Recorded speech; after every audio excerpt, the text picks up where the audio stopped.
சனி பிரதோஷத்தின் மகிமைகளை விளக்கும் ஒரு கதை.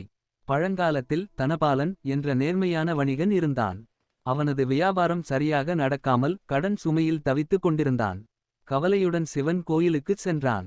கோயிலில் ஒரு ஞானகுருவை சந்தித்த தனபாலன் தனது கஷ்டங்களைச் சொன்னான். குரு, நீ சனி பிரதோஷ விரதம் கடைப்பிடி. அது சிவனின் அருளையும் சனியின் நல்ல பார்வையையும் பெற்றுத்தரும் என்று ஆலோசனை வழங்கினார். தனபாலன் குருவின் சொற்களை நம்பி முதல் சனி பிரதோஷத்தன்று அருகில் உள்ள சிவன் கோவிலுக்குச் சென்று சிவனையும் நந்தியையும் வணங்கினான். விரதம் மேற்கொண்டு முழு ஈடுபாட்டுடன் பூஜைகளில் கலந்து கொண்டான். அவன் உண்மையான பக்தியால் சனீஸ்வர பகவான் அவன் மீது நல்ல பார்வையை பொழிந்தார். பிரதோஷ வேளையில் சிவன் தாண்டவம் ஆடும்போது தனபாலனின் பக்தியால் மகிழ்ந்து அவனுக்கு அருள் புரிந்தார். விரதம் தொடங்கிய சில மாதங்களில் தனபாலனின் நேர்மையைக் கண்ட பெரிய வணிகர் ஒருவர் அவனுக்கு பெரும் முதலீட்டை வழங்கினார். அவன் இழந்த செல்வத்தை விட அதிக செல்வம் வந்து சேர்ந்தது. கடன் சுமை நீங்கி நிம்மதி வந்தது.